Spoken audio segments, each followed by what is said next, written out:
All right, let's do a little news for you. Let's kick it off with the new Xbox One Experience dashboard. Hits tomorrow as we record. It's Wednesday. It starts to roll out tomorrow, Thursday, the 12th. Or your Xbox randomly did it itself when you didn't want it to. Yeah, it's been getting pushed out to some people early, and it is scheduled to go out in waves, but you should be able to manually do it tomorrow by going into your system settings and doing, system update, choosing that. So it's a great dashboard. What are you thinking of it? I mean, we've talked a little bit about it, Destin, but what are your impressions of it so far? I'm liking it so far. Pins are at the very bottom, but you hit left and you kind of have access to all your tools there, like right when you boot it up. Yeah. That's pretty good. Just stuff's move around. So I'm kind of getting used to the new flow. Well, the pro tip that there's a little, I definitely recommend watching. There's on the right rail, there is a box for a tips video that Microsoft made that gives you some sort of shortcuts and hotkeys and things. That's cool. The triggers, if you hit the left trigger, it'll pull you down to your pins on any of the tabs. So that's like the #1 thing to remember is just like trigger and then boom, straight to the bottom. Weird little thing, but I miss being able to hit start and go to my settings. Like I've got that like ingrained into like how I get to my settings. Over. It's on the now it's on you the hit left stuff. and you got to kind of navigate to it. Yeah, I like it. It's smoother. It's so quick too. Yeah. It's left on when you're on the dash. And what's great is one of the things we've talked about over and over on this show, and as they've slowly fixed our issues with the dashboard over the last 2 years, now we got the guide button back from the 360. From in the game, double tap the jewel button on the top of the controller. It'll swipe in from the left, and you've got friends, messaging, party stuff. Yeah. All that stuff's right there again. Thank goodness. Yeah. I'm so happy. Like I came into work, so my work console has old dashboard, my home console has new dashboard, and I come in and I'm just trying to navigate, and like it takes a second, then like it catches up and it moves all over the place, and I'm like, all right, so you're working now? Great. I can actually do some stuff. Yeah, I'm in the same way. I got in the beta for the dashboard on a work box because I didn't want it to break anything at home, like because that was a real possibility in the early days of the public beta. And now, like the last week or two, I go home to the old dash and I'm like, no. Yeah. So that's, I think, a telling enough endorsement right there when I get home and I just get upset that it's the old dashboard. I have high hopes based on what you guys are saying. I haven't tested it out yet, but I don't like change. And I had kind of gotten used to the way things were working. Right. Like, You'd rather go the Stockholm Syndrome it's totally route? Stockholm Syndrome. Well, just like, I don't know, it worked fine for me. It wasn't maybe the best interface I've ever used in my whole life. This wasn't the Blade system. But, Blade system was great. Yeah. I mean, for the time. For the time, yeah. Like Ryan's right, it would not work now with just how much content there is out there. But the way I use the dash, the current dash, the one that is not the new one. 1.0. Yeah, 1.0 dash was perfectly fine. I had no trouble getting to where I needed to go most of the time, and I made use of the voice commands kind of a lot when it came to watching things. I finally got used to the new dash, and now we're being given a new one, so I'm starting to get used to the new one, but it's happening faster. Yeah, have you played around with it yet, Marty? No, actually. Not yet, so you'll see it tomorrow. Yeah. The Kinect gestures are completely gone out of the new. Good. I love that when I'm eating popcorn or something, watching a movie, and then the it hand pops comes up. up. Get out of here. No, will be exactly. That's the only like real frustration that I had with that is like sometimes I'd get really frustrated in Halo. I'd throw my hands up in the air and it'd be like, "What are you signaling?" And I'm like, "I'm not signaling. I'm mad." When I first read this, I freaked out because my brain read it as Kinect functionality. Voice so I was like, commands. the voice commands, I use those all the time. Oh, they're just talking about the physical hand gestures. Okay. The voice stuff's great. It's still there. I use so that's good. I use record that and take a screenshot regularly. Oh, yeah. Yeah. Oh, when I have played Halo, I had to go back like, oh, yeah, I can record all the cool things I do. Right. And I started tweeting some of them out. And I need to get back in the habit of that. I have a bunch of PC friends who just like, every day, at least once a day, they're like, "Why do you play console games?" It's like when I'm playing Counter-Strike and I pull a really cool like triple kill or something, I'm like, Xbox, record that. That's one thing you can't do on PC. Yeah. Way to go, you by the way. You can with NVIDIA. You just screwed over a bunch of our listeners. To be fair, you kind of, for the PC people, you kind of can with NVIDIA. You can do a hotkey. where you just like you hit record, and I think it records the last 30 seconds. That would be nice. Yeah. If I had a PC. Another. So here's a new feature that I thought I was gonna love, but then when I actually played with it more, it turns out I unfortunately don't like it. So we've also complained that, remember, from day one of the Xbox 360, it had the shooter and racing profile preferences where you could just set in the system, in the OS, you'd set I want inverted for all shooters, and you could set your default view for racing games, whether it was like bumper cam or cockpit view or whatever. And that was a November 22nd, 2005 feature on the 360. Yeah. It has not happened on Xbox One. I thought I saw you tweet out a photo of you doing it. So that's true. Yeah. And I was stoked because I had gone right in. I hit it. So it's in the new dash. You can go in to the devices and set on your controller to invert the Y-axis. So the good news is that totally works with games.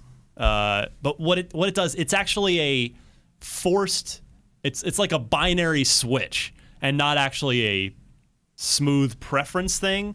So if you go into your game and you go into the settings menu, it'll show normal, even though the system is overridden it. Like the game doesn't know. Yeah. It's like it's at the deep root. It's on the system side, not on the game software But the side. problem is, like in Fallout, I zoom in and out on my map. You go up, stick up, stick. Yeah. Which is just a normal, up to zoom in, back to zoom out. But it inverts everything. Everything all the time. Like, no, that's actually more frustrating for non-game things. Yeah. So you'll just have to do the old settings thing in every game, or play like a normal person and don't use invert. Don't start with me. Don't start with me.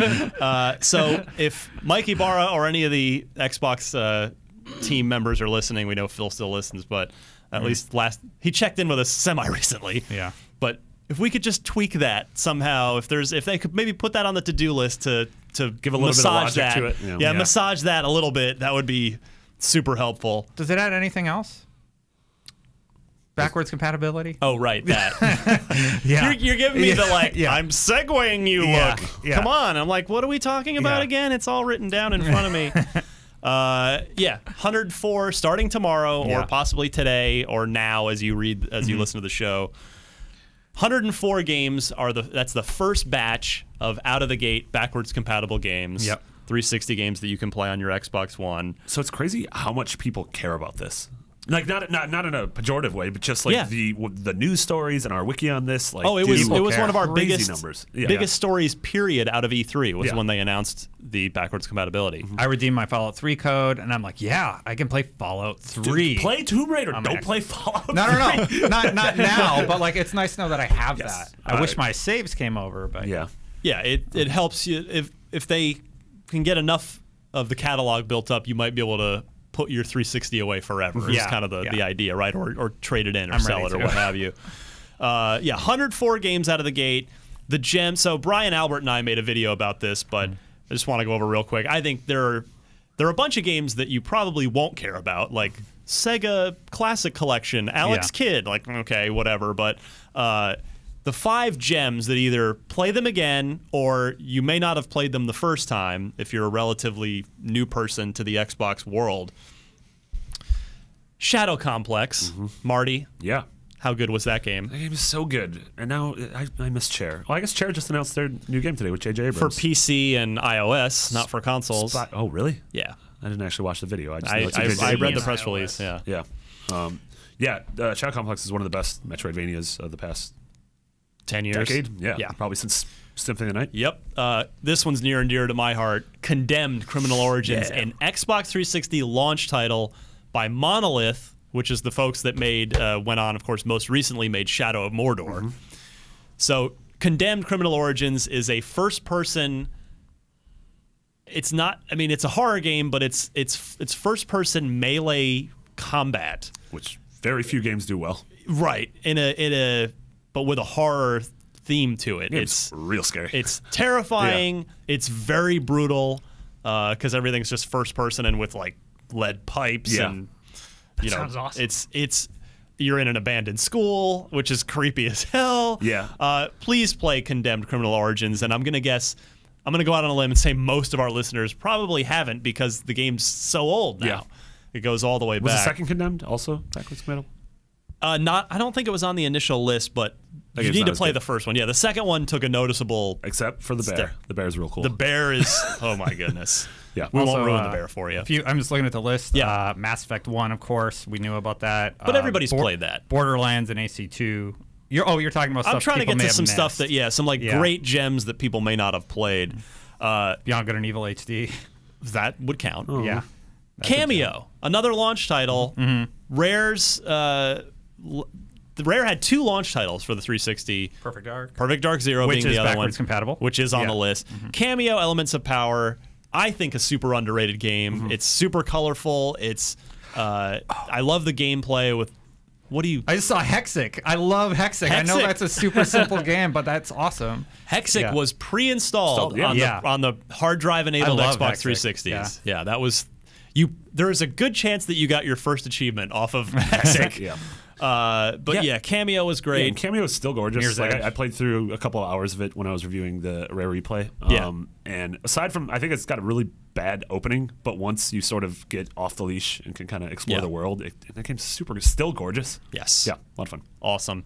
And then most recently, bringing this one up because it came out after the new consoles have, and you may have missed it, South Park: The Stick of Truth. You can now play it on your Xbox One. Please play it. I was saying to Sean, that's going to upscale beautifully on Xbox One. Because it just looks like the intentionally crappy South Park cartoon. Like, that's how it looks by design. Yeah, it'll look great. It's one of the funniest games of all time. I mean, it's Matt and Trey. It's their fingerprints all over it. They wrote it. It's a season, basically, because it's 12 hours long.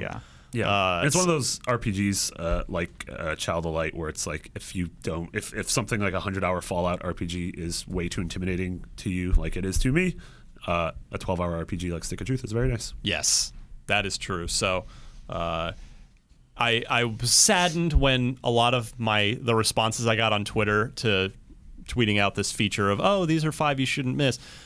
So many of the responses were, well, they don't have this one. They don't have that one. And it's like, gamers, stop complaining about what you didn't get in this 104-game batch and enjoy what is there. They're coming. There's also a lot of great stuff there. Yeah, it's the first wave.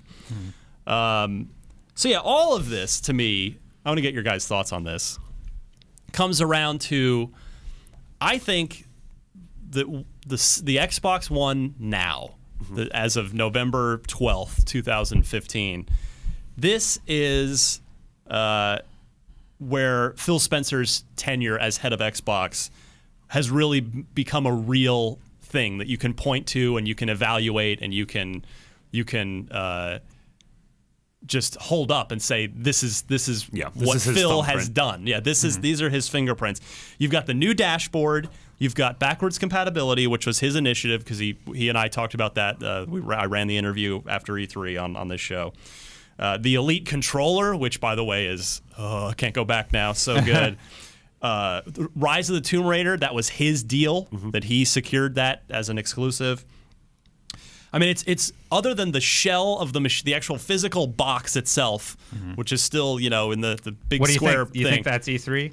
We'll get to that in a second. I want to talk about that in a second, but I think it's really, this is almost the Xbox One 2.0 now. I mean, it's if you compare what the system is, what it looks like when you turn it on, and what it can do compared to 2 years ago when it launched, it's almost completely night and day. Yeah, it's crazy because PS4 has had some minor changes, but like barely noticeable, at least to me. Yeah. Whereas, like you said, night and day. Yeah, PS4 updated the software though. That was the one weird thing for me because like they just added a ton more options. It kind of fixed a lot of wonky things in PS4. This is a huge upgrade. Like this is completely revamping the dashboard, getting backwards compatibility into the console. It really is Phil saying like, this is what gamers care about. Let's give them what they want. And think about it. 2 years ago when the system launched, partying up was a mess. Yeah. And so much of the achievements were an app that took forever, relatively speaking, to get at. That was very frustrating. And the price of the system, it was much more. It was 25% more expensive than the PS4, and now it's technically, I guess, the same price, but with holiday sales, it's less or heavily bundled. And then the dashboard is so much better. Yeah. And the the backwards compatibility stuff. I mean, it's and the lineup too. Look at the lineup under Phil. Sunset Overdrive, stuff we were talking about before. Tomb Raider, Sunset Overdrive, Halo 5, Rare Replay, both Forza, the Horizon 2 and Motorsport 6, and Rare Replay. And it sold well. I'm very happy that Rare Replay sold well. Same. Yeah, I mean, it's fantastic. And I wonder if you hinted at it, Destin. I think there are sort of 2 more pieces left before it's like where they could almost literally relaunch the system. Not like in a we canceled the system and now it's coming back. I know what you're saying. But yeah, in a sort of marketing sense. And that's in I think they said either early 2016 or spring. I don't recall which it was, but the Cortana voice integration stuff is coming to the Xbox One. It was supposed to be with this week's dash, but they ended up pushing it back for testing, I guess. But that's going to let you do some interesting things. They've demoed stuff like it'll, if you'd like, you can ask it like, who just killed me in this game, and cool. And she can tell you. Cortana can tell you. So interesting little potential things like that. And then I think you're right, Destin. I think E3 is when we get the slimmed down. Like a physical redesign, slimmer, quieter. Still not the internal power supply. I don't know. Quieter than the Xbox One now? Xbox One. No, that's why I corrected myself. Oh yeah. I mean, I would love an internal slimmer, still quiet. I would love an internal power supply, but that's not going to happen. I'm not. I don't know. I don't really transport my console around all that much. It doesn't bug me. Yeah. And from what I read, there's a lot more comparatively PS4s that break down because of overheating because of the internal power supply than there are Xboxes. But the point being that I think come E3 and come next summer and into next fall, I think we could actually see Microsoft put a huge amount of money into a massive Xbox One marketing campaign. Because that's they'll have Gears 4 hitting, possibly Sea of Thieves, Halo Wars 2. The lineup will be great. The lineup's fantastic all of next year. Good time to launch a new look. But with the new dash, the Cortana stuff, a physical, slim, new, sleeker looking console. It'll probably be $299 permanently by then, I would suspect. I wonder if they're just gonna really marketing wise relaunch the thing next year. Same great lineup.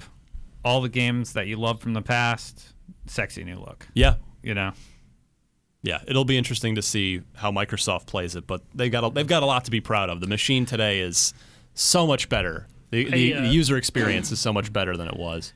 It's really interesting to me to see this transition happen because, Phil Spencer, I mean, we know that he's been at Microsoft for a really, really long time. Career, but I think his tenure at Xbox has really been emblematic of Microsoft's philosophy, which is if you look historically at the company, they almost never get things right the first time, but after time and iteration, they get to where they need to be, and it becomes a really, really good product. That's kind of been the difference if you want to take it back to the PC days between Microsoft and Apple, right? Where Apple would innovate and put everything into one product right at the beginning, whereas Microsoft would put something out that maybe wasn't as good, but over time acquired greater market share because they would iterate and improve over time. Yeah, you could all these little additions add up to something really, really big. Yeah, because even Windows is a great example of that. Early Windows wasn't good, and then it got great, and even by Windows 95, it was a huge thing. Xbox Live Arcade, when it debuted on the original Xbox, wasn't that good. It was just this strange interface, and the games were $15, crazy overpriced. And then the version 2.0 of Arcade, which was built into the 360, was amazing. Yeah. So you make some good points there. I mean, and that's I think that's just you can attribute most of that to one guy. I don't know that someone else in that position would have had that mentality that has made Microsoft successful, right? Because he's a Microsoft man, I don't know that you bring Microsoft man. Yeah, you bring in execs other, guy who went to Zynga. Oh, Don Matrick. Don He Matrick, who shall not be named.